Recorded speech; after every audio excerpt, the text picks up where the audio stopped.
episode of Trade Secrets. I'm Candace Stewart, your host, and today I have the amazingly handsome, incredibly talented William Garrett. Keep it coming. Keep it coming. William, how you doing, man? I'm doing great. Good to see you. Nice to be here in sunny LA at my favorite studio with my favorite person. Well, I love that. And I thought it was fitting that would be in Studio 3D Express because when you had your podcast, Room Tone, we did an episode here in Studio 3. That's right. One of the most popular episodes is the interview with Candace Stewart. I doubt right that. Here. I doubt that. Don't check that, but it sounds good, doesn't it? Can you still access Yes, Room Tone is still on all streaming platforms, and I recorded a bunch of interviews a while back, and I've never edited them. I kind of got sidetracked by another gig. We don't edit these at all, by the way. There you go. That's good. And, and Nader probably edits the video, but we don't really edit the audio. There you go. I'll be careful about what I say. But anyway, yes, it's still there. So everybody tune into Room Tone and listen to a great interview with Candace in this very room. Well, William is one of those rare breeds who's a great recording engineer, producer. We're going to get into how he got where he is, but I'm sure it involves playing an instrument and writing music. But William was able to make the transition. A lot of engineers and producers never seem, the tech world, God bless and curse it at the same time, but the tech world, which has allowed us to access so much music now, Spotify, Google, etc. William ended up being the senior, what is your title at Spotify? Senior music producer. Yeah. And so what he does, I am jumping ahead, but what he does, and we'll come back to his humble origins, but what he does is record, real performances of real musicians. And I guess it's more like an added feature if you're a premium subscriber. But to give an example, Jon Batiste, Lizzo, who are some of the artists that you work with at doing that for Spotify? It's crazy because it runs the gamut of up-and-coming artists, and I've been doing it for a while, so some of the artists were up-and-coming and are now doing really well. Yeah, by the time, They're now winning Grammys. So, it's everybody from Wynton Marsalis and Jon Batiste to The National to Shania Twain. Just an incredible bunch of artists. And I think that's a really cool thing. People that are naysayers about Spotify never forget that if they're actually supporting real musicians, that's the way to go. And hopefully that kind of mindset will continue with these platforms, and they'll actually be doing special content and new recordings. And if you're listening to this, just remember, it's all about the artist. It's all about the song. There you go. So if you start thinking it doesn't matter, then fuck you. Well, basically. And it's nice. It's my podcast. I can say what I want. Exactly. But it's nice to have a little creative spark in the tech world, because the tech world is so, non-creative. Well, I think, again, we're getting ahead of ourselves, but I think every person, if you got some 40-year-old guy that's working at Google or some 70-year-old guy that's working, at Apple or whatever, or, they listen to music just like we do. They're people just like we are, and consumers just like we are. And the memories of the music that they grew up with shaped who they are. Exactly. And we often talk about music and how it takes you back to a time and a place. And no, we're not talking about the night you lost your virginity, but maybe we are. I don't know. We're not going to go into that with William or me. I don't think there was music playing that night. I don't remember what was playing. But just a memory in general. Just, they say that music is in a separate part of the brain regarding memory. Sort of like smell. Bacon. Right. Bacon and music. That's what I'm saying. It's a whole new thing.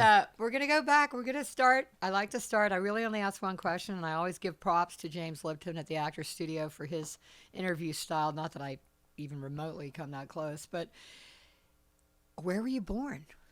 Well, I was born in Winston-Salem, North Carolina. Wow. And being a Southerner is another thing that ties Candace and I together from our first meeting. Because we're the best. Yeah. And Winston-Salem is a great town because it melds sort of Southern tradition with a little bit more culture, global culture, because of the fact that there was Reynolds Tobacco and Haynes Hosiery money. So, I got to go to the opera as a child, and I got to do all this other, go to the symphony and stuff like that. And my parents were really good about that. Growing up in Charleston, similar. Yeah, similar. So, there's that, we like to call it the cigarette and underwear capital of the world. Oh, yeah. And, it was, it was a great place. Don't burn your panties. That's what I was. That's right. Yeah. Exactly. But no, it was a great place to grow up. So. And so Winston-Salem, How far from the coast? Probably 3-4 hours from. Because I'm in the center of the state. As part That's of the. right. Yeah. Oh, I had Wilmington on the brain. Okay, so Right. Winston-Salem. You get, I talk about stuff that matters to me. Any large body of water, lake, Yeah, skiing. well, yeah, some lakes and some stuff like that. Yeah, a little fishing on lakes with my grandfather. What did young William do as a child? What did young William do as a child? Yeah, were you like a jock or? Were you... No, definitely Bookish? not. No, I was the guy who, you in those days and times, if you didn't play, football, you were a sissy, and soccer hadn't really come in Pussy. to the world. Yeah, I was being good. I was gonna let you say that word, and then so I was the guy that was on the football team in 7th grade even 5th grade because I had to be. Were you a little guy or you a little runny guy? My growth spurt didn't happen until a little later. I don't know if you can tell from this video, but William is a tall drink of water. Go ahead, Will. So, but I was the guy that knew that they would do the hit. I always thought it was really stupid when they put two people in front of each other and blow the whistle, and then you had to smash into the other person. It seems counterproductive. Counterproductive, yeah. So I would walk around the block in my football gear 3 or 4 times to try to miss that. And then be like, oh, sorry, I'm a little late, Nice. Apologies. You get the girls. It's all about getting girls. But then soccer came along and a small group of sort of arty boys with long hair. We were like, yeah, we'll do that sport. Dude, So we it never was talked good. about this. I played soccer all through high school, college, and intramural for the city. Amazing. Yeah. I did not know that. That's why I have big thighs. I'm blaming it on that. There you go. Yeah, Soccer. But I love soccer. Yeah, no, it was great. It was great. And it was just interesting that culturally, especially in the South, it became acceptable during my sort of middle school experience. Did you play lacrosse? We played lacrosse. No, lacrosse didn't get to my school for some reason. Dude, we had lacrosse. When I came north, it was a big thing. I don't know why in Charleston we were playing lacrosse. I must have had some northern teacher that moved down or something. But yeah, I didn't. Lacrosse was fucking hard. Yeah, you got to catch a tiny ball in a tiny net. And we didn't have a boy-girl team. We just had the lacrosse team. Wow, interesting. Yeah, we were like. That's very hip. We weren't bisexual. Yeah, it's very hip. But we were co-ed. We were co-ed. Yeah, I mean, I think we only did it for like a year. Fucking hard sport. But soccer, badass. Yeah, booyah, badass. All my girls played soccer in New York. Nice. So, yeah, it's good stuff. Nice. Good stuff. So 7th grade, you playing an instrument in 7th grade, or interest in music? Yeah, by 5th or 6th grade, I was interested in music. First guitar, did the thing where I worked the paper route to save the money to buy the first Yamaha acoustic FG 150. I still have it. It's sitting in my living room at home, and then probably in middle school, 7th, 8th, 9th grade, started writing songs, and I thought that this rock star thing was for me. I thought it was going to be. Can you sing? Yeah. Nice. Studied voice in college and stuff like that. We can't skip from 5th grade to college. That's true. We got to go into high school. Got to talk about high school a little bit more. Yeah. High school band? Yeah. In fact, I left North Carolina for a school in Bethel, Maine, which is sort of in the middle of Maine, and quite the climate. Private shift. school? Because were you in trouble? Were you sent away because you were in trouble? Boarding school.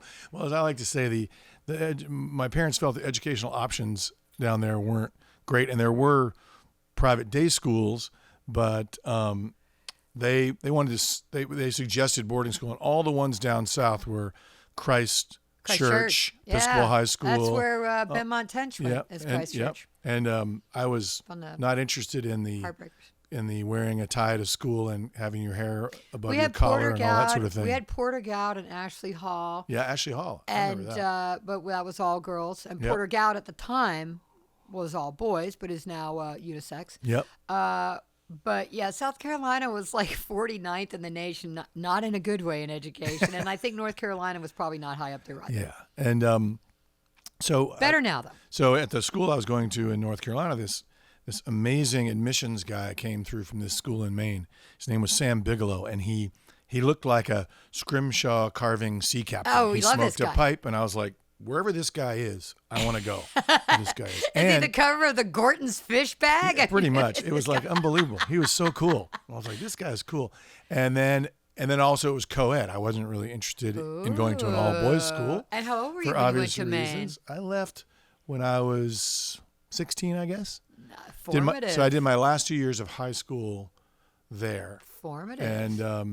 And it was a small school, about 200 kids. Oh my God. And so I basically was the house band.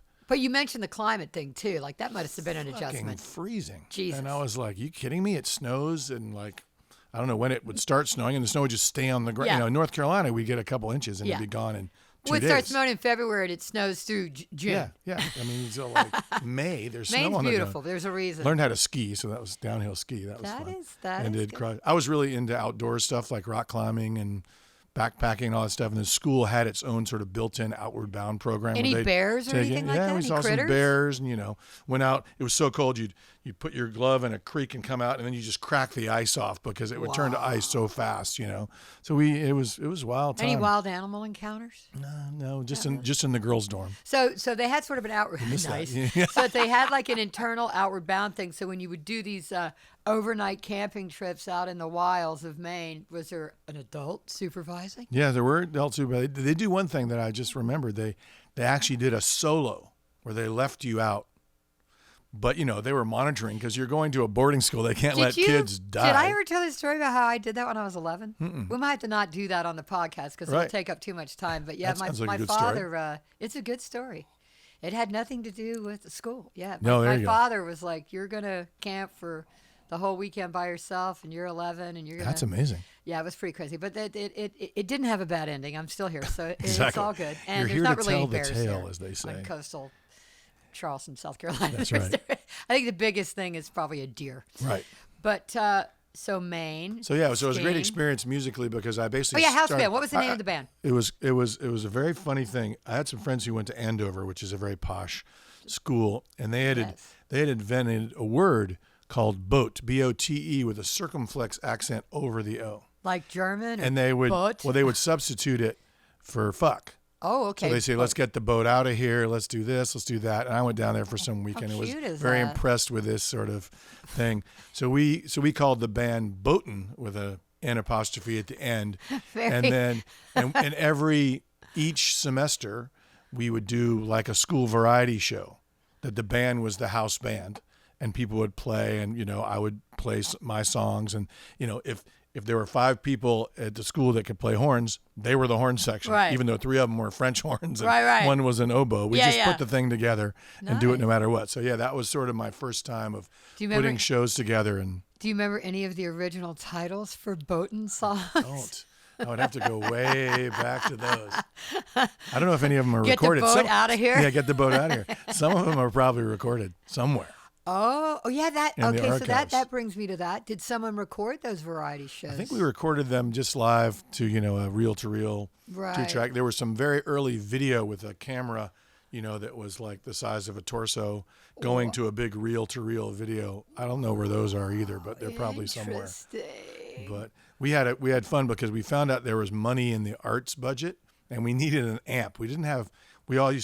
There was a giant Fender Bassman with 4 inputs, and all 4 of us would plug into the same God. amp, including the vocal mic. Oh my God. So we found So out your there was PA was the basement cabinet. So we found out that there was a music budget or an art budget. So we formed the Gould Academy Contemporary Music Organization, otherwise known as GACMO. Okay, so it's Gould Academy. Gould Academy is a school, yeah. And we applied for the $600, which was a lot back then. Not to be confused with other terms for GAC. That's Yeah, a story exactly. for another time. Exactly. If you don't know what GAC means in the drug use vernacular, look it up. I'm not going to tell you. Look it up. We're not going to tell you. But anyway, so What was it? GAC? GACMO, the Gould Academy Contemporary Music Organization, and we got $600, bought 2 amps. What'd you buy? I cannot remember. Oh, wow. I think they may Fender? still be there, for Christ's sake. Fender, like what was a Fender Twin? I know then? Fender Twin probably didn't cost that much. Yeah, back it's then. probably $200. Yeah. I wish I still had it now. fucking hate it. A nice mid-70s Twin Yeah, would be yeah, good. like a twin reverb. I don't know something. who was making them back then, whether they were good or bad, but I think pre-digital they were all good. yeah, they're all good. I think exactly. all tube, all good. All tube, all good. We like that. You just that's me. Yeah, that's my new slogan. That's a bumper sticker all right tube, there. all good. All tube, all good. So Boatin'. Voting on a Wednesday night was our official thing. If anyone listening can do research and find any information about Boatin', There's a small group of people in the world who know what that is. Please send it to me. Yeah, that's right. So, graduated high school. Did you leave Boatin' behind? Left Boatin' behind, headed back south. I don't know why I think that's so funny. I know. It's good. Headed back south And at my parents, I was not really interested in going to college because rock stardom does not need a college degree, I thought at that tender age. Yeah. And what Pa and Ma say about that? Pa and Ma were not so excited about that. They had What do your parents do? My What did they do when they were? My father was a banker, regional banker in North Carolina, and my mother was a school teacher. Oh, yeah, the education. And then went on to become a counselor later in life. And but they were counsel William after he tried to figure out what he was going to do with his life. Exactly. And no, they were very supportive with a strong dose of have a fallback plan. Have a plan, and play music on the weekends and enjoy time. And of course, I was hearing none of that. Now you have 3 daughters of your own. Did you ever give that same sage advice about have a fallback plan? Absolutely not. No. Well, their mother's an artist, and I'm a musician, so yeah, we were like, there you go. Hey, so, hey, don't do what we did. Exactly. Yeah, that would be the only advice. I think that by example, they decided not to do what we did, and are all doing different things. So they were supportive, but they did want you to have some sort of plan. So did that mean that you had to go to college, or they were going to pay for 1 year? Well, what happened was, what was the gentle coercion? The gentle coercion is that I wanted to go to Berklee College of Music in Boston because that was the only place that was a music school that had the jazz tradition as opposed to the classical one, and there were not many schools like that at that time in the mid 70s. So I'd gone to a summer program at Berklee, sort of against my parents' wishes, but I did it anyway. But then at their urging, I went to the University of North Carolina at Greensboro, but I was a music major. So I did a really good school, and it was good for me, actually. In high school, a teacher had really sparked an interest in political science and economics. Political science, still very interested. One of my favorite courses in college, actually. And he was one of those just once in a lifetime teachers that. Dr. Palmer, I still remember my doctor. My professor. This is Clifford Hobbins, and anyway, he's still teaching, I think. Wow. But anyway, Wow, and he was your teacher? Yeah. Was he 20? Yeah. No offense, because William's only 30. No, but yeah. He was a little older, but anyway, but going to college, I ended up taking political science and economics courses not taught by a fiery, amazing teacher, and realized maybe I'm not interested in this. So I had an amazing music composition teacher, whose name I can't remember, but I was sort of pushed into playing classical guitar instead of, rock or jazz guitar. So it was an interesting year, and then I ended up going to Berklee after that. Oh, that's good. I think college is important for a variety of reasons, not the least of which when you're 18, you don't really know what you're doing anyway. But I think it's really good for socialization, and I think it's good if you need structure. Myself, if you need structure, I think a lot of the connections that obviously politicians today will tell you, but the connections that you make in college are your lifelong connections and can lead to jobs. In hindsight, for me, I couldn't wait to not be in college. Yeah, me neither. And I think if I had it to do again, I would say, me too. This is great. I should spend these 4 years or how many ever years, just learning and enjoying. So I was just, as you are at 19 or 20. Were you good in school? Were you good No, in high school? No, not really. No, I was not a great getting student. by. I was getting by. Gotcha. No valedictorian. The class that they say, we can tell the fact that you did this means you're actually not stupid. You just got bored. You just don't want to do the work. So a lazy student, we'll say. Yeah, I don't. When we were in high school, I don't remember anyone ever talking about ADD or ADHD, but right.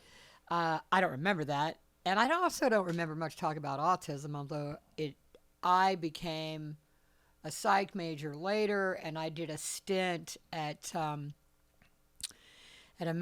hospital, at a mental hospital for the summer as an intern, and that's when I realized I didn't have the emotional mettle, METTLE, to be a child psychologist after dealing with it. Was all Skinnerian theory then. It was all like behavior modification, and you'd have an autistic kid, who would put the round peg in the round hole, and you'd give them apple juice as a reward, which sounds weird, but it was effective, and it did work. But we've made great strides, and thank God for the people that spend their lives helping kids that have disabilities. I don't think I had a disability, but I did get bored easily. Yeah, I think so. I don't know if it was ADD or I just, could have been the cocaine. Could have been the drugs. Could have been all the drugs and the sex. But besides that, could have been the drugs. Right. And my father died when I was real young, so I sort of lost an anchor. Mm-hmm. And my mom was super cool. She was an artist. Yep. like your ex-wife. Yeah. And my dad was a fucking rocket science genius. But so that's another story. But they were great. Like your parents, intellectuals, fostered a love of culture, a love of art, a love of music. And when your parents, you could have always thrown back at your parents like, hey, I'm interested in music because you guys told me music was important when I was younger. And my father brought me Meet the Beatles when I was, however old. Right. And it was like, there you go. It's like it's your fault. Yep, yeah, exactly. Yeah. It's your fault I've been to this. Exactly. So it's cool. So Berkeley, now you were going and you probably already said this, but what were you focusing on at Berkeley? So when I went to Berkeley, the first year I was there, I was a guitar major. And that was a revelation because I'd never been around that many incredible musicians before. And I was like, I can't do this. Like, there's no way. Like, these dudes and women practice like 20 hours a day. And this isn't ego talking. This is just the sheer realization that there might be people out there that are better, which is not saying you weren't good. No. But when you're dealing with people. I'm a strum guy. And, there's not much to that. So so that sort of turned me around a little bit. And then, so the second year I was there, my instrument was voice, which was great fun. And then, but I really tried to focus more on composition because I've always had a love for classical music and film music and stuff like that. So I really wanted to learn more about orchestration. But of course, I was lazy. So I would take a lot in. It's not so. But I wouldn't do the final project. I would screw up. I was never a finisher. I mean, I changed my major quite a few times. It's interesting that you say that about composition. I belong to this organization called the Society of Composers and Lyricists.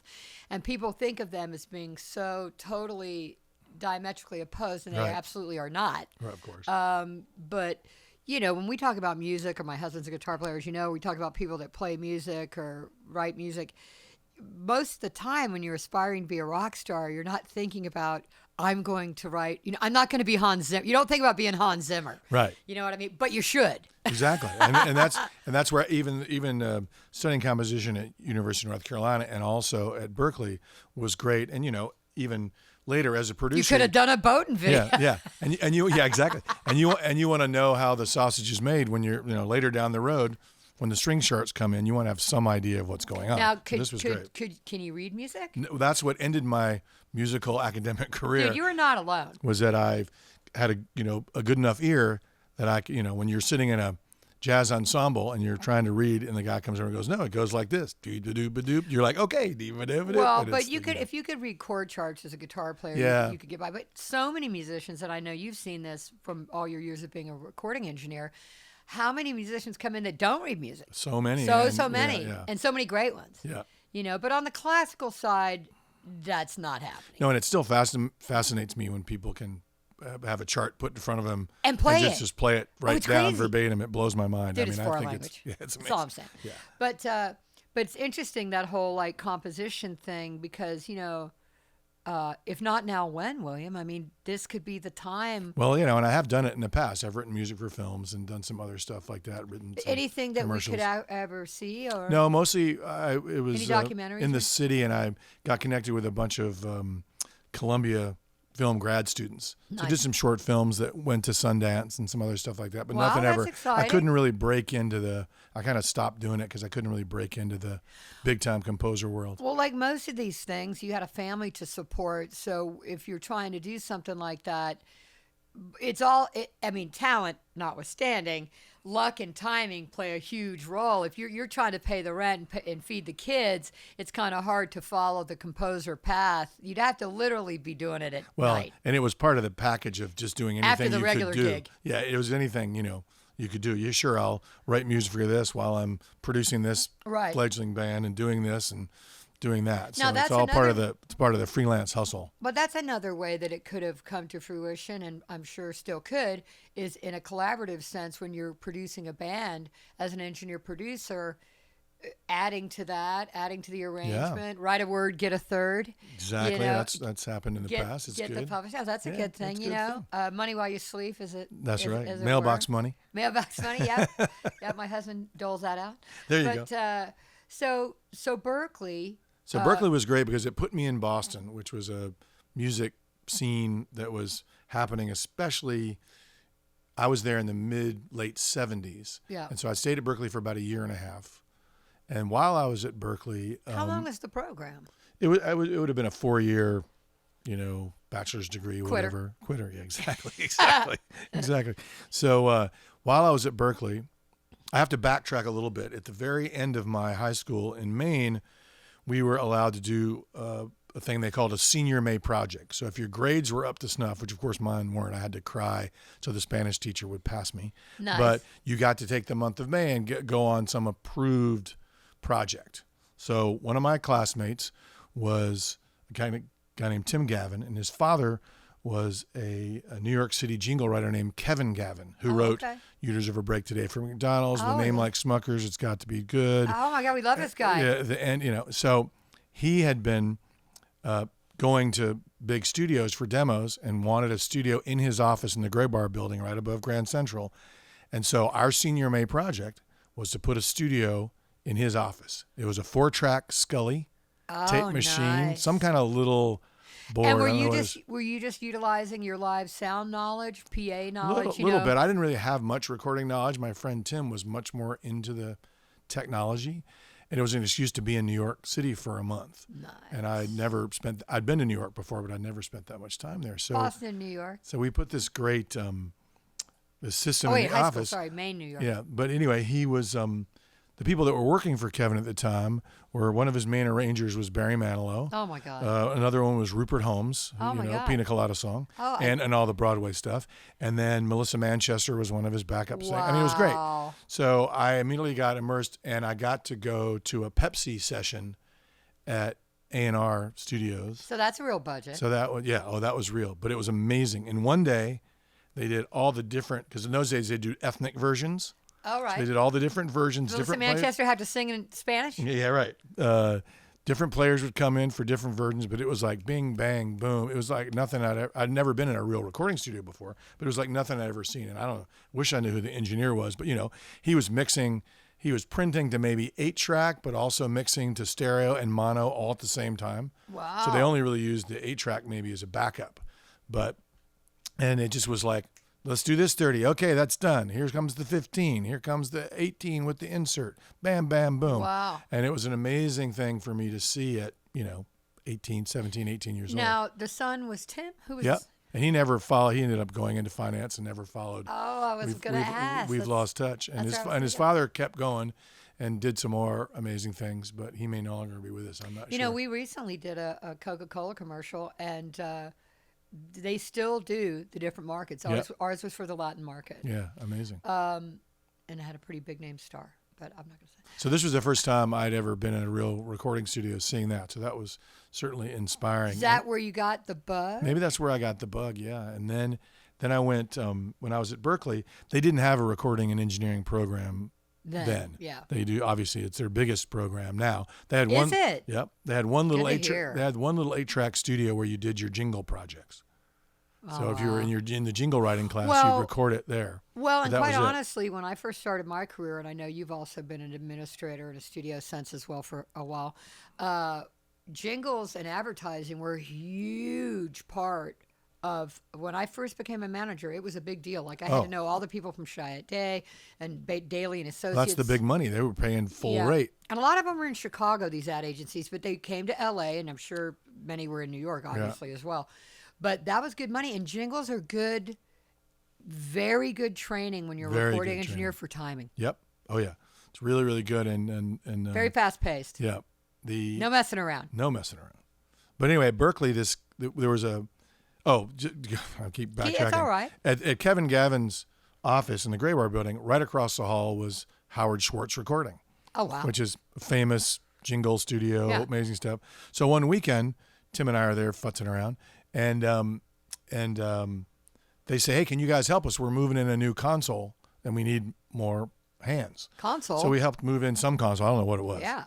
But again, that was, and so we sort of had this relationship we'd go over there and hang out and talk to Howard, and he's a character, classic New York. Howard Schwartz. Yeah, classic New York place. So when I'm at Berkeley, years later, a guy comes to lecture about owning a recording studio. So was it Howard Schwartz? No, it wasn't Howard Schwartz, but it's a guy named Ross Sabella who had who owned a jingle studio called Century 3 in Copley Square.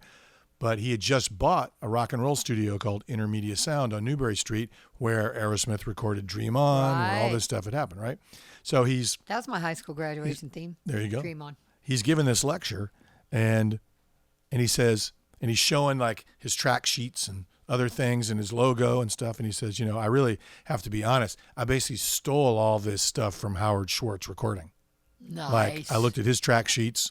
That's how I made my track sheets. Right. I do my scheduling the way he does it. So at the end of the lecture, I approached the guy and just said, I know Howard, and I was there. I kind of told him the story. And he said, well, I just bought Intermedia, and I don't have a janitorial staff. So, they always called runners janitors. Well, I really was the janitor. Oh. But he said, get in touch. So no email, no text. So I went home, typewritten letter. Dear sir, I'd love to, anything I can do. I met you at my school at the blah, blah, blah. And sure enough, I got a job there. Intermedia Sound. So is that the name? Intermedia Sound? Intermedia, yeah. Now, is it still there? And I was literally cleaning the bathrooms. I mean, that was my job. Hey, my staff still does that. Everybody got to clean it. I clean the bathroom in my house. I'm just saying, everybody got to clean the bathroom. Yeah, so no, it's no longer there. It had a great history, and then the Cars bought it and turned it into Synchro Sound, and that was when I first went independent in the early 80s. That was my home base. Oh. But Synchro was great. But this Intermedia was is all great. in Boston or New York? All in Boston, yeah. Okay. And Was it Blue Jay in Boston? Yeah, Blue Jay was outside of Boston. So no, I would go out there and do sessions, so especially mixing, because they had the second SSL in town. So when you were the janitor at Intermedia Sound, how long did it take before you actually got to do a session? What was interesting is they didn't really have assistant engineers. You were the engineer would basically do everything. So there was a great engineer there by the name of Bob Schott, who lives in New York, and I have seen in recent years, and he has gone on to do all the Sesame Street stuff and all this incredible stuff. But he sort of took me under his wing a bit and would let me sort of hang out. Were you doing records or jingles? They were doing records. Okay. Yeah. And the other studio was doing jingles. Right. So at Intermedia, what kind of records? A couple of great experiences there were Burt Bacharach came in and was doing a record called Woman. That he was married to Libby Titus at the time, and he was doing it with different singers. So he came to Boston because Carly Simon was coming from the Vineyard to sing, and of course at 19 or whatever, I was completely, and James Taylor is like my all-time musical hero and one of my favorites. And so and Carly doesn't suck either. No. So I was super excited for that, and I was definitely the lowest runner, but I wish I knew who the engineer was. I should look it up, but I'd never seen anybody bring their own microphones. So the Carly did? No, whoever the engineer who was with Burt Bacharach. Got it. So the engineer brought like an attaché case with like, I think 414s. But it wasn't like a Bruce Swedien. Could have been. Could have been. I don't know who it was. I'm sure it's there. And he brought his own assistant. And so in that studio, we had an MM1000 16 track. Yeah. Machines the size of this table. Yeah. And so the assistant grease penciled everything on the 2-inch tape. No auto locators. She was the auto locator. Oh, it was a girl? It was a woman, yeah. Nice which was great. Good enough. And he would say, take me back to the first chorus. Yeah. There you are. And she had it all marked, and I was like, that's fucking amazing. Like, she was badass. Really badass. It was so cool. Anyway, the whole session was great, and I was just blown away to be in the same room with Carly Simon and Burt Bacharach. And my job that day was that Burt Bacharach had a shearling jacket, and one of the buttons had fallen off. So I got to take it to the tailor down the street and get the button sewn on and bring it back. And amazing roundabout to this story is I ran into Burt Bacharach 2 years ago at something and told him this entire story. Did he remember? And he didn't remember at all, but I was just like, I got to tell you. He was very nice about it, but he was like, oh yeah. I mean, he remembered the session. Oh, wow. And the album. Well, yeah. And then I also got to tell Carly Simon the whole story. And I love I couldn't remember what the track was, so she actually sent me an MP3 of the track via email. I love and said, that. this is it. So yeah, the whole thing, we're talking, I don't know, 40 years difference. Wow. So what a cool full circle experience. I love for me to get like to tell them that story and what it meant to me at the time. It was huge to me. to be in the room with those A lot of people. people don't know that Carly Simon is Simon of Simon Schuster. That's right. And her sister is a very famous opera singer. I can't remember her first name, Yep. but I know she's extremely talented, Yep. her sister. So that's a family of talent and pipes. Yep, exactly. Great singers. No. So you're working at Intermedia. You have that experience, which is super Well, cool. and Aerosmith also came in, Okay. kind of came back, and they were doing something, but that was a great session as well that I got to witness. They were the first people that I saw put amps into separate areas. Like and ISO like they cap? put them in the basement, but there was no wireless, so there were all these wired. They ran cables all over the place. And that was the way to isolate Yeah, the amp? and Joe played in the control room, and I'd never seen anybody do that before. It was kind of cool. I'm a huge Joe Perry fan. Yeah, they had some I great. love Aerosmith in They general. had a lot of customized gear. They had power amps on their amps with the winged logo with LEDs running up the wings. So when you go hit a chord, they go, and the things would go up. It was great. Oh, dude, I so love as a that. kid, this was all like fascinating stuff. Oh, dude, I love that. So you're working at Intermedia, and that's all happening. Did you? And what was the owner's name again? Sabello. Ross Sabella, yeah. Ross Sabella. Yeah. And he owned a place called Century 3, which did jingles. So I also Did you get to go over there too? I went over there and ended up being the dub room guy back in the day when you have to send out 100 jingles on Also a good mono thing to reel to learn. reel, and cassettes and all that kind of stuff. So he's making copies, ladies Right. and germs. Exactly. Dubbing was yeah, copies. dubbing was making copies. Yeah. And so what was great there is that I'd gotten some recording chops, but I asked. Did you have like the machine that made the multiple cassettes at No, once? we didn't have. Remember those? Yeah, it was I do. called K something. I Yep. remember I bought one in the 80s. God, I can't remember. But we could burn 6 cassettes at once, and it was a big deal. Yeah. No, I had 2 Akai cassette decks that actually you could listen off the repro head. Oh, wow. Never seen anything like that ever again. Wow. But it sucked because cassette sucks. So you'd be listening back and you hear a dropout. Cassettes are better than other things. And you throw it in the back of the room. Cassettes and- better than other things. There you go. Exactly. That's all I'm going to say about that. There you go. That's another discussion. But but what was great about that was it was a jingle studio, so they didn't work at night. So I said, Sweet, 8-hour day. So I asked the guy if I want to practice my recording engineer, can I bring in some friends and work overnight? So what I did with that was I would find a band that I liked, and I would say, look, I created a record label called Alpha Media Records, and I say I have a record label, and I'll pay for the studio time to do a 45 if you guys pay for the pressing of the single. So I didn't have to pay for the studio time, but they didn't know that because I was working they don't even know overnights. And then, so that's how I got my name as a producer on a record for the first time. What was the name of that band? I did a thing called the Jazz Forum, a sax player who's still doing great work named Eric Marienthal. He was the first thing that I produced and shopped. I took it around all the labels, and I was the manager, I was the producer. And then the first record I put out was by a local group called The Scam. And it was it's if you ever find it, look it up on the internet. The cover picture is a very distorted solarized photograph of a naked from the waist up man sprawled across the console. That's me. Oh, very nice. That's I did the picture, everything. So it was a one man operation. So it was great. I figured that's the best way to if nobody's going to hire you as a producer, you've got to have something to show for yourself. Was it right? released on cassette or vinyl? No, or it was on vinyl. a 45, you said? Yep, 45s. And Boston was Wow. great because you had WBCN, the big FM station.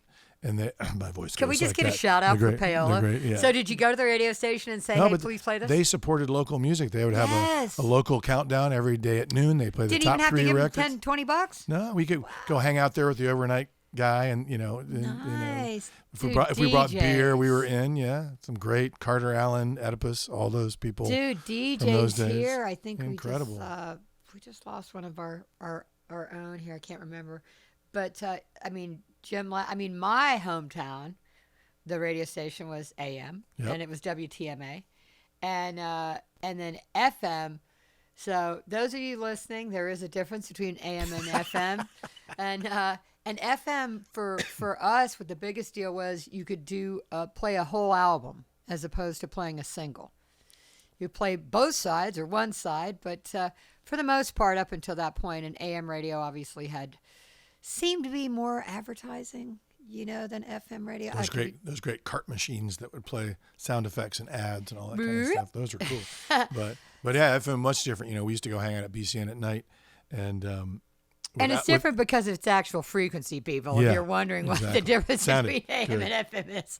And we go up and hang out with Alberto, who's the overnight, like midnight. Alberto, he was great. And he'd play a record, and we'd be like, "What do we want to play next?" And we'd go pull out records and play stuff, and it was just a totally different thing. They were very free to play cool music. So you're learning now. When you worked at Intermedia and when you were working at Jingle Studio, were you actually getting some? You were doing the dubbing and stuff, but did you get? You're doing the producing, you're doing this other stuff. You have your label, but were you getting real hands-on as a recording engineer? Yeah, I was doing everything. So Okay. so the recording, mixing. And what was the console? Do you remember?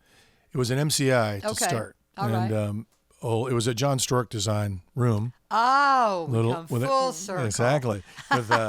With an MCI 16-track Jon machine. Stork and Spotify won a TEC Award That's right. last year for the design of the Spotify facility in downtown Los Angeles at 555 Mateo. Very exciting. The beautiful facility, beautiful studio that William was extremely instrumental in. Also, our dear friend Christy Angelo. Yes. But and young Jack, but also Jon Stork, dude, John. Yeah. So it was the first Stork room of many that I've worked in over the years, and John did a room at Electric Lady. Those of you want to know about John. But one of the great things about this overnight thing is when they would get paying clients that wanted to come in overnight, they would throw me on the session. So I was basically working round the clock. And there were two brothers in Boston, Michael Johnson and Maurice Starr.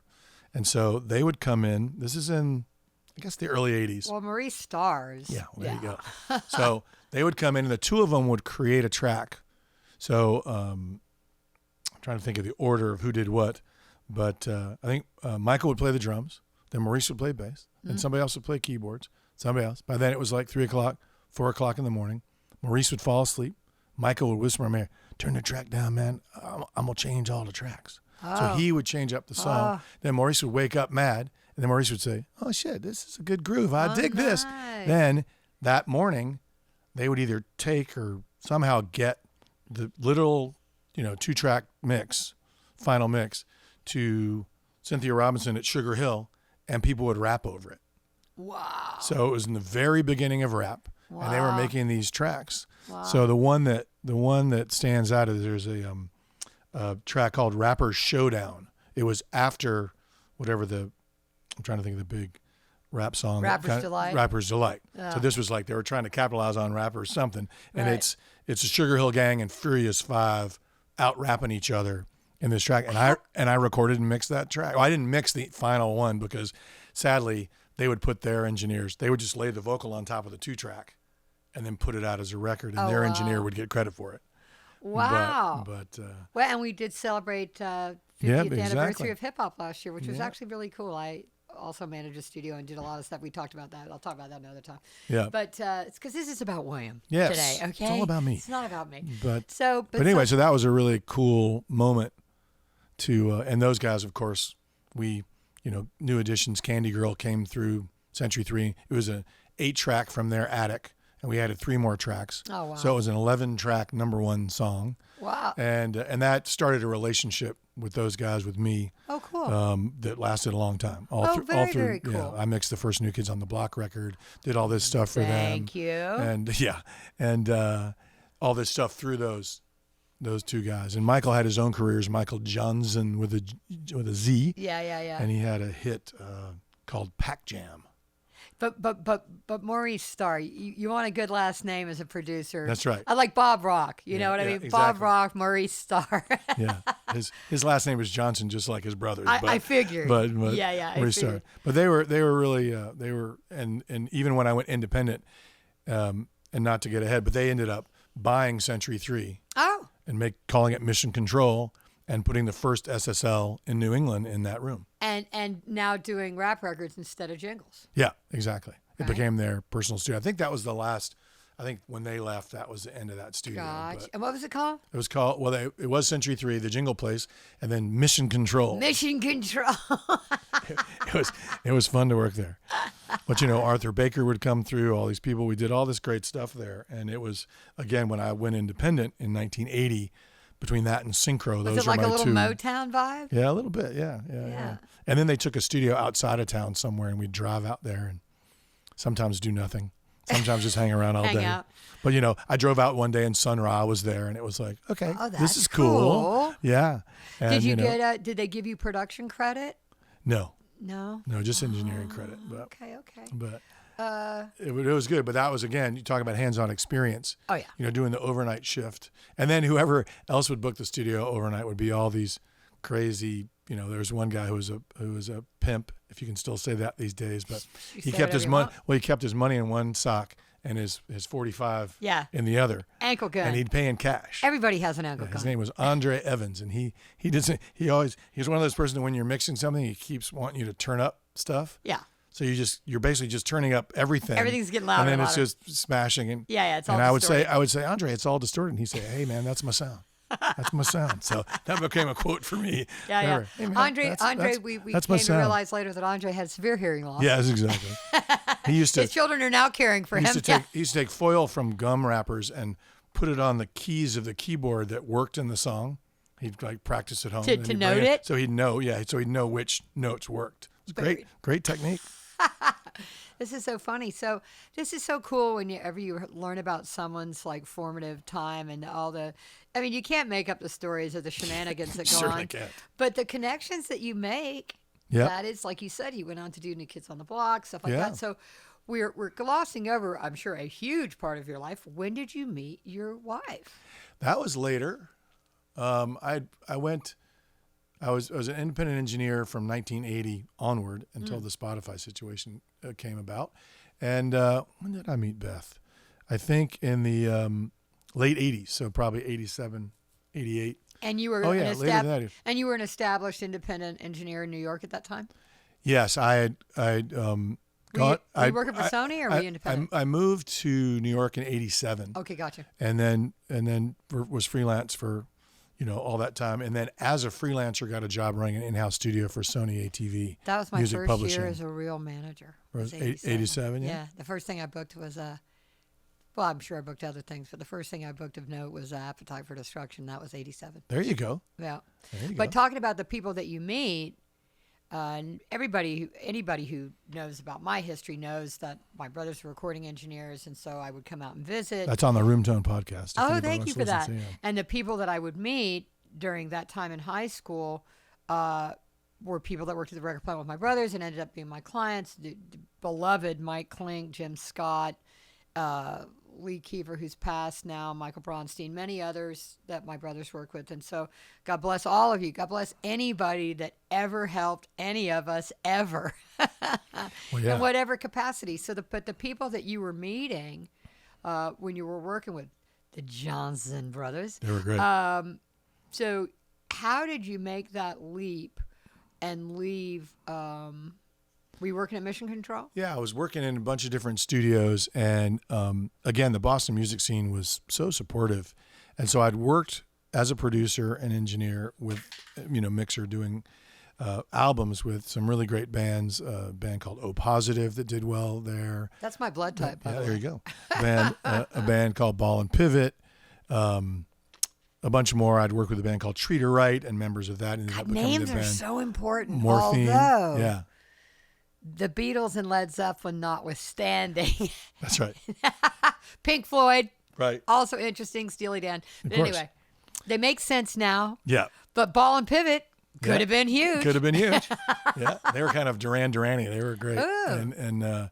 And Treat Her Right was a great band, and Morphine that followed, Mark Sandman and Billy Conway and Dana. But Morphine, as in Morphine, the band? Yeah. One of my favorite bands. That was birthed out of this band called Treat Her Right that I worked with in Boston. They're one of my favorite bands, Yep. although they didn't really have a guitar player, so my husband was not that supportive.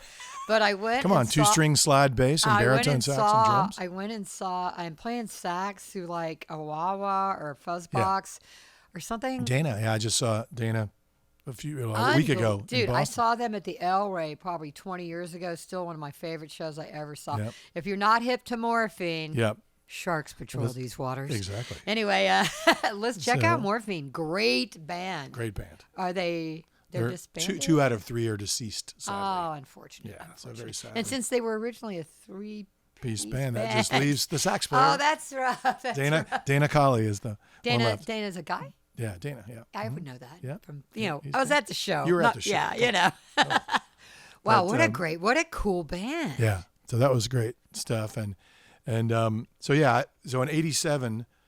86, 87, I'd been coming to New York more trying to get into the scene in New York and just decided to. Were you focusing on wanting to be a producer? Yep.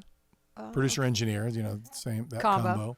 But, really liked the producing part of it, getting to be the fifth Beatle. Because you like telling people what to do. Yeah, exactly. And or saving them from themselves. Yeah, exactly. That's what Tom Petty always said. Said you had to have a producer someone to tell you no. I know, that's yeah. It's true. So packed up the car, moved to an apartment on the Lower East Side, and where he still lives today, ladies and gentlemen. Yeah. I was kind of, humbly at the top of my game, kind of in Boston, thought, I got to make the move if I'm going to really go to the big time. I got to go to New York, and didn't really want to come all the way out here because it just seemed too far away. You're an East Coast guy. I'm an East Coast guy. And so I got down, and the first year I was in New York, it was great. I had, through a friend of mine who was in a band that was produced by Ed Stasium, I'd met Ed, who's still a great friend and wonderful human being. And his wife at the time was managing him, so she helped manage me. Nice. And I met Jim Phelan, who's also a big producer manager at the time. Love James Phelan. And Rick Rubin asked Ed Stasium for a recommendation for a project he was going to do in New York, and Ed recommended me. Nice. And I was kind of freaked out, and I was like, I don't even know what to charge. What do I do? So Jim Phelan. Was it Beastie Boys? No, it was Slayer. Oh my God, who's still? And it was amazing. Oh my God. Project. So who's the drummer? I love him. He's the nicest guy. Not Jeff Hanneman, who passed away, but the Keith. Someone needs to tell me who the drummer for Slayer is, because he did a solo record here with his son as well. Oh my God, I'm fucking got Alzheimer's. I will come back to that. Yeah, well, you'll send for it, as my mother says. What? No. Mustaine. No, that's Dave Mustaine. That's Megadeth. No, the drummer for Slayer is Rob. Oh my God. All right, I will come back to that. And if you're listening, do not be hurt. I will come back and I will remember, because I love you and you were freaking awesome. Anyway. So this project, they booked Studio B at Electric Lady, where I'd never worked before. The Cars were in the room next door, so that was like a reunion because I knew them from Boston. They were in Studio A. And so what did you do on Slayer record? So what happened is Rick, what they wanted to do, a 12-inch. I'm looking at the drummer for Slayer while you're talking, because I just can't stand it. They want to do a 12-inch remix for a European release. And since Dave Lombardo, you've mentioned him to me before, yeah. Yes, Dave Lombardo. Dave, if you listen to this, I love you and your son, and you're amazing. You're an amazing drummer. Amazing. Talk about a band that the heartbeat of a metal band is the drummer, babe. Just gonna say, heartbeat of any band. That's right. I fully agree. But sorry, I interrupted. But I had to remember that. Yeah. So they wanted to make a 12-inch long version but the Slayer songs are all 2 minutes long and like super fast. So we took 3 Slayer songs from Reign and Death, titles of which I can't remember, and we edited them together into one long playing thing on 2-inch tape. So we made copies of the 2-inch tape. Andy Wallace had recorded all the stuff, and we made copies, cut the 2-inch, razor blades, good old days, made new versions. And the guys from Slayer were coming in to play at this now defunct club on Long Island called L'Amour's, which was like the heavy metal capital of Long Island. And they came in, we re-recorded a bunch of guitar solos. We had this newfangled machine called a sampling Lindrum. Oh my God. So we put the sounds in the Lindrum, and the drummer, I don't know if it's the same guy, but just with his fingers on the pads, replayed the drum configurations. Wow. We added all this reverb and all this shit. And I think Slayer was actually pre-Metallica. Yeah. I mean, they could have been like neck and neck, but I think Slayer might have been first, because somebody was saying to me, not a reliable source, that Metallica was a fan of Slayer's, and also it kind of had the speed metal thing going on. Obviously, they're both incredible bands, but interesting how one band influences another. Just we're human beings, man. Exactly. We dig what we dig. So some of the fun parts of that session were that, and a young George Draculius was Rick's assistant, fetching the Chinese food. And, dude, I love George so much. I just saw him a week ago. Yeah, yeah. Tell him I said hi. I haven't seen him for a while. I should know this, but I think George went to Columbia. I think he and Rick both went to Columbia. Yeah, NYU. Oh, or you're Rick right. went to NYU, yeah. There you go. Rick was NYU, yeah, but I don't yeah. know if George's must have been NYU. Yeah.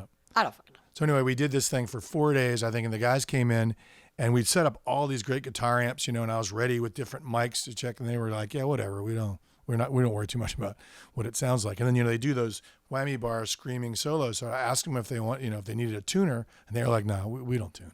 Yeah. And so they went through all the guitar solos, and we were I could have comped them whatever they needed.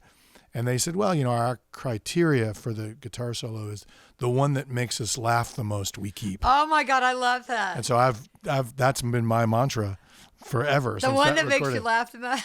Yeah. Or that's totally like dweedly. Yep. It's like Well, they sound like speed, screaming baby. horses and speed. Yeah, it's all about speed. And but anyway, that was a great first year experience in New York to get to work with Rick, to get to work at Electric Lady, and all that. And then everything sort of came to it's like I came to a cliffside thinking I was on this trajectory, and like nothing happened. Oh God. So I ended up sort of getting in the back of the line with all the other amazingly talented recording engineers, and ended up getting there was this amazing place when karaoke or however you say it, karaoke was big, especially in Asia. There was a company called Diakosha, which made exact sound-alike tracks for their empire of karaoke places in Asia. So they didn't have to pay licensing. Yep. But they would sound the same. So they got a studio in the same building as Sears Sound, 2 floors down from Sears Sound, Right. which is how I met Walter, because we would go up and hang out in his studio. Oh. And basically they hired me as the overnight mix guy.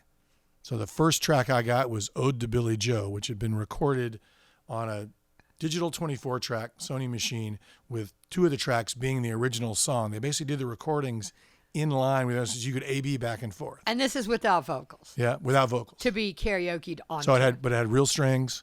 They wouldn't fuck around and all. So what it ended up being is this company ended up being where everybody would land between projects. Oh, okay. So Will Lee would come in and play bass on something. Wow. Somebody else would come in and What a sing on sweetheart. something. Yeah, amazing. And then some engineer would say, "Yeah, I just wrapped up Madonna's record and I got 2 weeks to kill. Need to earn some money." Wow. So they'd come in and do these sessions. So it was amazing for ear training. Yeah. Yeah, try to replicate "Don't Fear the Reaper." There's so many tape delays in that song that make absolutely no sense. I love Blue Oyster But Cult. but it was that was the challenge, and the guys that ran the company were like, "It's got to sound." I used to always joke. How do they avoid getting in trouble like sampling? But we still do sound-alikes today. Well, it was just sound-alikes, yeah. And they would put this little synth melody in that would be like, ooh, ah, ah, ah, ooh. They would do the melody.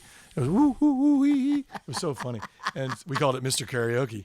And but it was amazing ear training. And again, Jimmy Douglas was there. Oh, I love him. All these people. I met Brad Lee, who's been my advisor and head tech and helped with the studio in LA. I met him there. He was the tech there. So, it was, again, another amazing experience. And then I sort of climbed back out of the do-nothing years and started getting more bands and more demos. Well, I think when I first, or not long after I first met you, we met at a party at a studio at a convention, which is so surprising. At Troy Germano's place. Yep. Did you freelance for Sony Publishing, or was that a staff gig? So it was a freelance gig, but it kind of turned into a full-time job toward the end, which was good because I had, in the late 80s, gotten married and had the first. And was that sort of it? Is that sort of when you said you climbed back out? Is that sort of where you ended up? Yeah, with sort Sony? of. Sort of. I'd started doing more, just getting more production jobs, getting more stuff, and publishing demos in those days were a good source of income because they were still, paying for. They weren't telling you to go home and make it on your laptop. Right. People had to go to studios. That's true. So I actually was able to produce and record some really great people via their publishing deals and work at Media Sound. And was there any work at development Right Track going on the publishing side then? Yeah. That was what was interesting then is they would sign a band to a publishing deal, and the publishing company would actually pay to make album quality demos to shop. Yeah. So and did you record those at Sony Studios? No, this was before the Sony situation happened. So I worked at Media Sound a lot. Okay. Worked at Right Track. Oh, nice. And got some other clients that were people who could finance recordings in those studios that maybe weren't the most talented people in the world, but I was there to help, and so that was nice that you get some of those vanity projects. which kind of helped push you. And I hired all my friends, All to play fun. on them, and made sure that if I was getting paid, everybody was getting paid. Money is green. It's all good. Yeah, that's always been my thing. So I did that for a few years, and then through doing the publishing demos and building a relationship with Patty DeVries, who was A&R she was like, we should do our own in-house studio, and William should pick the gear and he should run it. Yes. So I was like, okay, great. So first we were in an old conference room at 666 Fifth Avenue. And then when Sony all consolidated to 550 Madison, Right. we moved there and had a couple different spaces over the 15 years I was there. Wow. So in the beginning, it was like a couple days a week. And by the time I left, it was 5 days a week. And I'd hired a guy to work nights. So we were working a lot and doing lots of. Did you get headhunted or poached from Sony, or did you just? No, the Sony situation was great, and I could do other projects. So during that time, I'm working with John Cale from the Velvet Underground. I did the soundtrack for American Psycho, recorded that at Power Station. Dude, the one with Christian Bale? Yeah, the amazing orchestral, like out of control that's a soundtrack. freaky That's movie. me. I recorded and mixed that, and and I could sub people in. Once Sony got busy, I could sub somebody in and go do another project. So That's I the did beauty of being the independent contractor, so it was and having the support of your it was great. people there. But through Sony ATV, I got to work with Norah Jones and with Conor Oberst and all these people. The Norah Jones story I'll have to tell. But so Patty put this thing together, and then we moved to 550. And like I said, it was independent, but it was great. It was again a situation where you'd sort of produce and record on assignment. And so I got to work with John Waite a lot. We did all the pre-production for one of the his Babies, records. one of my favorite bands. Yeah. And the only fan letter I ever wrote was to Wally Stalker. there you go. I mean, this for some random reason I had a crush on Wally funny. Stalker of the That's very funny. Babies. Yeah, And I yeah. had from my record store in my hometown that was called the Octopus Garden, There you go. run by this very interesting albino guy, Billy. He was a bit of a creeper. Yeah, there But you go. he was more into boys and girls. But he would give me props from records, and I'm making a square with my hands right now because he gave me this cardboard thing that was part of the promo for Heads First. Right. And it was a kicking leg. That was part of the art of my I like college apartment. Yeah, like yeah, it. yeah. It's all about the record store. Right. When you're, also, we didn't talk about the record store, but that always the record store. Always a record. Always the record store. Resnick's in Winston-Salem. That's where I went. Oh, I wonder, RZEZ like Johnny Rez or RES? I can't remember. I think REZ. Interesting. But they had listening booths where you could take the records and go in and listen to them before you bought them. So we would just go there and spend all day. Dude, and the we didn't have curmudgeonly any money. people that own record stores, it's some kind of special individual. Yeah, it really is. Some audiophile guy It really is. who collects records. So I love the Sony. I love the independence that the Sony job gave you. Right. It was great. And But, it was a little more steady, which was nice. And, Yeah. starting a family and wanting to earn a little money and being kind of grown up and all that. And which I'm still struggling with being grown up, just of course. all of us. Yeah, All of us. that's a But very sure. but there was a songwriter at Sony ATV named Jesse Harris, and Jesse had written a bunch of incredible songs, but they were unique and interesting songs, and so they wanted to do some demos with a female singer on his songs to pitch it to like Diana Krall and sort of cool. jazz folks. So I'm trying to remember names here. Nate Grinkle, who was the A&R guy. Jesse'd gone on tour and gone through Texas and met Norah Jones when she was living in Texas still. Oh, wow. She decided to move to New York. Nate had a spare room in his apartment who is Jesse's A&R person, so she was living at Nate's place. Dude, what a talent. Said, oh, let's get Norah to, and she was just doing jazz standards, playing stuff. Let's get Norah to come in and One of Ravi and- Shankar's and many do it. daughters. Exactly. and it was her birthday. It was her Oh, wow. birthday in the year 2000, I believe. So 23 years ago, almost 24 years ago. So But she would have been starting to sort she of. was playing, but she was just playing jazz covers and stuff. And, Interesting. So anyway, she came in and recorded. We spent a day recording a bunch of Jesse's songs, one of which was "Don't Know Why." Oh, wow. So that was the first time that was recorded, just to make sure that everybody knows that I know. A second demo was recorded that I wasn't involved in, and that's the one that ended up. And then it was recorded again with Arif Mardin for the album, but they used the second demo. So Nora and I just had a discussion One about demo the one, away, 2, William. 3. Yeah, one demo away. Believe me. And so anyway, that's obviously a great story. And there's a connection because the Steinway upright piano that she played on that recording ended up in my possession post Sony, and now it's in the Spotify studio in downtown LA. And I just recorded her a couple of months ago with Remy Wolf, At and Spotify. And she played that piano. Oh, 23 years later. Did she remember it? Yeah. Oh, how freaking cool is that? No, it was great. It was really great. So another full circle all these moment full for me. circle I know, it's great. Are very rewarding. But Sony kind of went along, did a bunch. Mary J. Blige came in for something. Somebody else was coming for something. Did a bunch of great, and it was just like 2 offices with a window in between. We just drilled a hole through the wall. And nothing genre specific. Yeah, it was all over the place. So now you record, but I'm just saying, like as a recording engineer, being able to record any different type of music is a gift. Yeah. And a skill set that's not going to fail you. I mean, there's a lot of sort of pop, hip hop kind of stuff. And what was popular at the time. What was popular at the time, yeah, and was publishing people were making money on.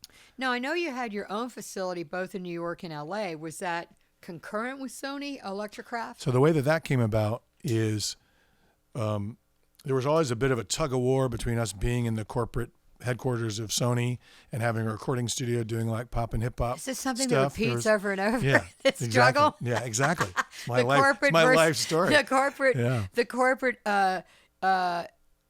what's the word? Intrusion into the creative process. Right. It's like, just leave us alone. We know what we're doing. So we were in the middle of the core of the building, and right next to us was the ladies' restroom, but you had to go all the way down the hall, past the elevators, and around the other side for the men's room. So people that were in the studio who were not women would use the men's room. So I get all these complaints like the next morning from the executive assistants on the floor saying, dude, this is gross.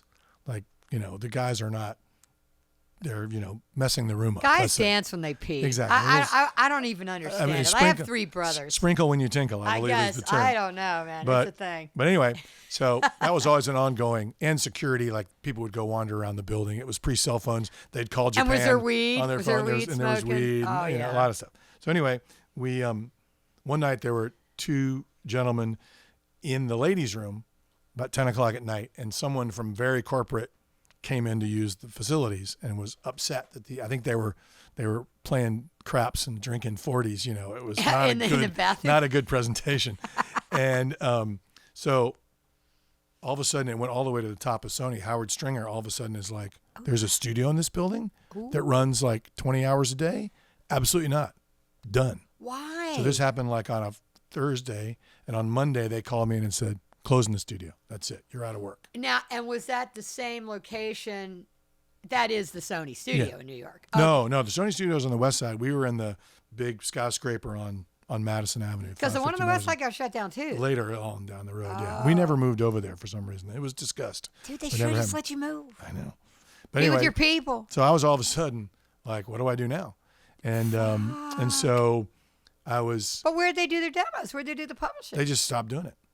They just, they did it to other studios. And here's the story. So I woke up. So where did Jesse Harris go? Yeah, exactly. He came to Electrocraft. Oh, this is how Electrocraft got invented. So I woke up in the middle of the night and was like, what am I going to do? Well, not besides that, but all the gear that I'd bought for the room, you feel like it's yours, even though it's not yours. You pick it, you work with it. How much did you feel like it was yours? Yeah, not that much. Well, here's the deal. Danny Strict was the head of Sony Music Publishing at the time, who I'd known when he ran MCA Music Publishing.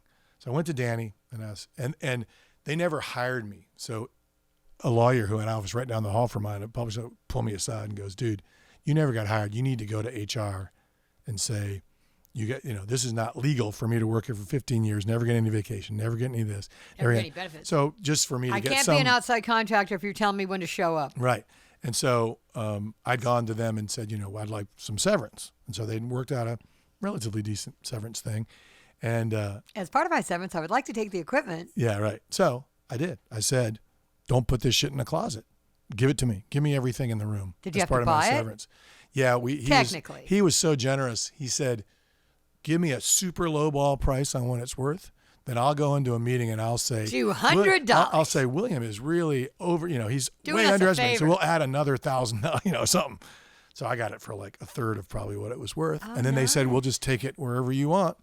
And So what was that? Now, what did that entail? it was a Pro Tools rig, some mic pre. It wasn't a lot of stuff, but it was enough to start a studio. On. Was there a little mixer? Was there a little console? It was a O2R. Oh, nice. The Yamaha. O2R, Yeah. O2R and a pair of big Tannoy 12s, Genelex NS10s, which I still have. A lot of speakers. And a lot of speakers. And a Genelex sub, even the Aeron chairs, the vacuum cleaner, the extension cords. Everybody, if you don't know what those are, Herman Miller Aeron chairs are the standard to protect your back in the recording studio. And the upright piano. No, that which went to my house, which is my daughters took piano lessons on that piano and grew up with that piano in the living room. So I found a spot, and an engineer who'd been working the night shift with me, Victor Mancusi, he and I went in sort of as partners, or he was my engineer, into Electrocraft, and we found a space down on 25th Street within 2 weeks, moved the stuff down there, got it set up in another week, and then just started doing sessions. So all the Sony sessions just flowed to me. I just said, book them to me. And so when I first met you, Electrocraft, I think, was your main thing. Yeah, it was. So I had thought at that time that I would ease out of the engineering a little bit because, these long sessions of writing and stuff were getting a little bit too much. And Victor was a young cat who could do that stuff. And so I thought, and I started hiring other people. And for about 2 years, it was really amazing. Nice. Maybe 2, maybe 3. I don't know. It was really good. And ended up having to move that space, which is a bit traumatic in New York, to try to find the new space. Ended up opening a place out here, which is maybe around the time that we met. And you were very helpful helping me do stuff out here. The idea to move out here was because clients would call me at 3 o'clock in the morning and say, I'm out in L.A., and I can't find a place like Electrocraft. I dig the vibe. You're great. Blah blah blah blah. Right. So that gave me the inspiration to do it. We'll call it upper mid level. Yeah. We won't call it because it was really a nice place, and different than where we're sitting. Very much so. Yeah. But no less viable. For an artist. Good mic, good signal path. Yeah. Good engineer. Great compressors, great engineers. Yeah. Good sounding room. Great for writing, and we did a lot of stuff that the tracks we did ended up being the records. They would go to the artist, and the artist would just re-sing over the stuff we cut. So it was obviously of the quality enough that people were digging it. So when did the Spotify thing happen? So Electrocraft was, you know how studios work. It's feast or famine, back and forth, and it's a cycle. I wasn't that familiar with Spotify. I always joke that I hate music. I don't listen to music that much. I kind of listen to what I'm working on. And I think I had a T-shirt that said that one. Yeah. And so a friend of mine who had been in the business operations side of music, she'd run TVT Records, all these other labels. Oh, I remember that label. My old friend Vera Savsik was one of the first people I met when I moved to New York. Wow. Great friend, wonderful person. We have a standing date to go to the Armory Art Show every year in February or January, whenever it is. So, you have to walk to the west side to get that. So we're walking along in the cold. And she had just been at a company that had been acquired by Spotify. So she was now working at Spotify. So I said, how's that Spotify gig going? She was like, oh, it's good, blah, blah, blah. Then she paused. And she goes, wait a minute. You're the guy. I'm like, what do you mean I'm the guy? You're like, I'm the guy? I'm like, what do you mean? And she was like, well, they just built a studio in their corporate headquarters in Chelsea, in New York, on 18th Street. And it was kind of supposed to be for the use of the people who work there, just a cool place where they can go make music and stuff. But there's this new series they're starting called Spotify Singles, and nobody knows how to actually make a record. Oh, perfect. And nobody knows how to deal with big rock stars, and you can do all that stuff, and you're the guy. So a week later, I go in and get interviewed by Brian Groen, who started and is running the program, and 2 weeks later, they offered me a job. Dude, God bless. They did. It was part-time at first because they wanted to kind of get a feel for things. Then they offered me the full-time thing. And I was kind of like, I've never had a real job before. I don't know if I should do this. Do I have the same freedom? And then I realized, dude, freedom means like scrambling to get paid and all this shit. Well, and the benefits and everything else. So I kept Electrocraft. I closed Electrocraft West because it was just a money pit and there was nobody. And the wonderful landlord there, Elton, was like, is there anything I can do to keep you to stay? And I was like, yeah, don't charge me rent. I mean, that's the only way Elton, I can stay. Great guy. Still owns Rust Studios. Yep, still owns Rust Studios. That's where we were here. He was amazing. And so closed that, but kept the New York one for a while just because I didn't know what this was going to be. But within 6 months, I'd worked with all these, we started building what became now, over 1,000 songs recorded and 8.7 billion streams. And so you've worked really all over the world. You worked at Abbey Road. Worked at Abbey Road. Who were you here, recording at Abbey Road? Let's see, I did a couple things there. I did a grime artist called Kano, which was great because it was a 25-piece steel pan band with his hip hop band all live. Yeah, that's when I fell down the stairs in studio. Oh, 2. shit. Yeah, it was great. It was a great moment in my life. And then that's another story in itself. I think I broke a rib, but it was good. Oh, Jesus. Well, I told Fiona, who is the manager Yes, there, I love her. I said I fell down the stairs, and I'm so embarrassed. She goes, "Don't worry, a lot more famous people than you have fallen down those stairs. Oh, my so God. you're all good. And You'll be fine. You'll be fine." But yeah, and then I worked with Bombay Bicycle Club, I think there. Some other stuff. I always worked in Studio 2, never in 3 or 1. But it was. Dude, you brought me cool stuff. Yeah, exactly. And then got to work here. Got to do that amazing session with Brittany Howard and her 9-piece band in studio. Yeah. Got to do what's his name, Apollo, and his name just escaped me. In Studio 2, I think. Yeah. Got to do Jon Batiste, I remember just because it was the most Jon Batiste. recent. So no, it really opened up a whole new world to me. And since Spotify was the draw of the artists coming in, and I basically got to build how the program worked from a technical standpoint, how we did massive pre-production. We only got the artists for a day, have to cut 2 songs. So how that would work, got to, we wanted it to be a playground instrumentally so that when they came in, the whole idea of the program was to do something different, not just do your status quo live version of your song. We want it to be different. And the B-side's always a cover. So that was always different. Oh, perfect. So that was great. And so, pick out all these cool new invention instruments so people walk in, they're like, wow. One of the great things is you'd send them the gear list in advance and it would always come back, oh, you guys actually know what you're doing. Nice. It's like you've chosen all this incredible gear. So they would know. Also, I'm sure it was besides the content you created, it's definitely has been and is a great PR move for Spotify because it's recording live music. It's supporting artists that are already on the platform, giving the listener a unique track and a unique thing that they're only going to hear on Spotify of that performance and of that recording. And it's a marketing genius plan. And I think my experience was that in the beginning days especially, we did like 3 or 4 sessions a week. It was amazing. I was working happily 60 plus hours a week, but the bands would be on tour, they'd be tired, they would have done Stephen Colbert the night before, and then they'd had to do the Today Show, then they'd come to us and they'd go do Sirius. Did it reinvigorate? What was great is they'd walk through what looked like a tech company headquarters. They'd open the door. We have this my friend Kenny made this amazing neon Spotify sign that had the logo with studios.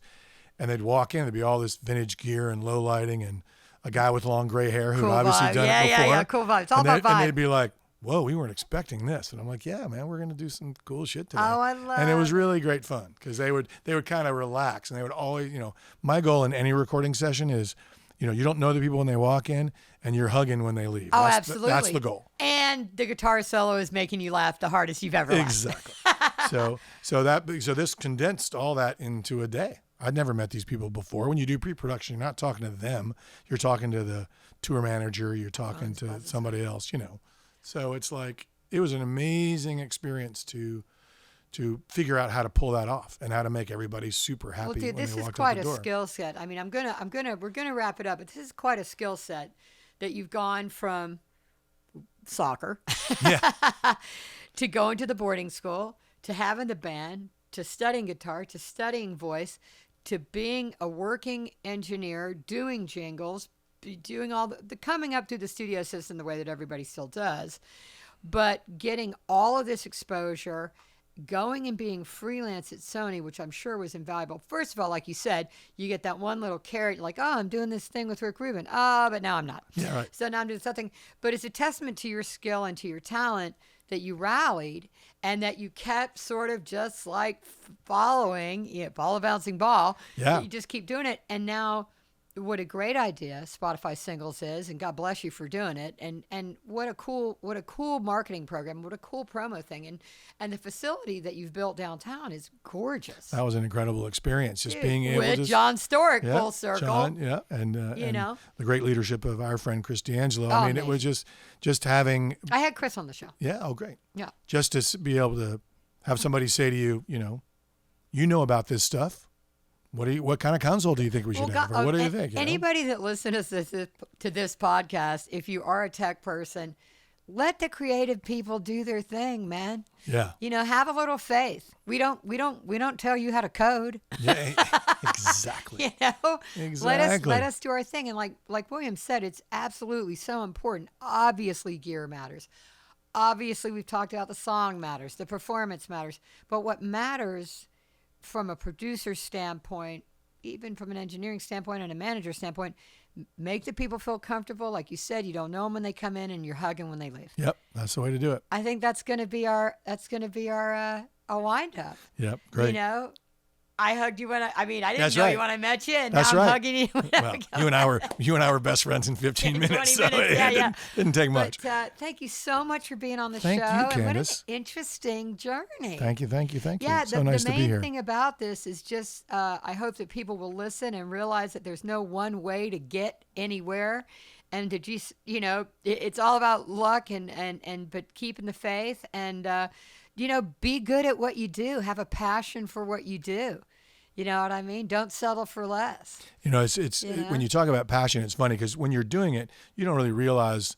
I mean, you have this passion, but you don't think about it. I never think about just doing why your thing. doing the things. But when I got into the tech world, where I was crossing paths with people who know not a lot about, they appreciate creativity, but it's not their bag. Yeah. That's what they would always say. They can say, "We can tell you're really passionate about this," because I was really passionate about the studio build, about the artists we were working on.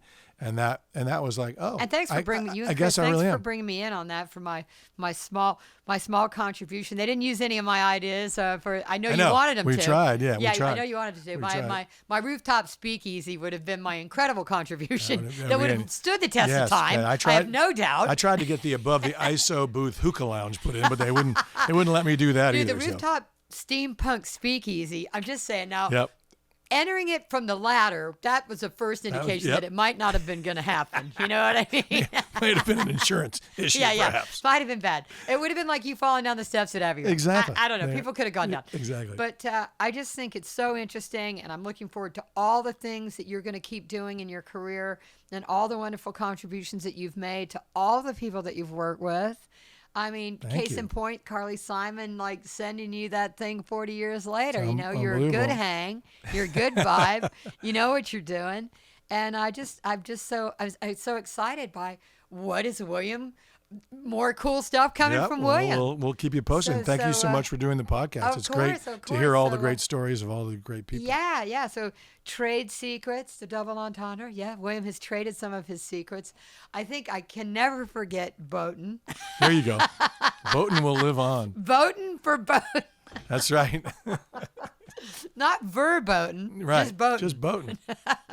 Anyway, thanks so much for being on the show, and thanks so much for being here. Thank you so much. Big love. Okay.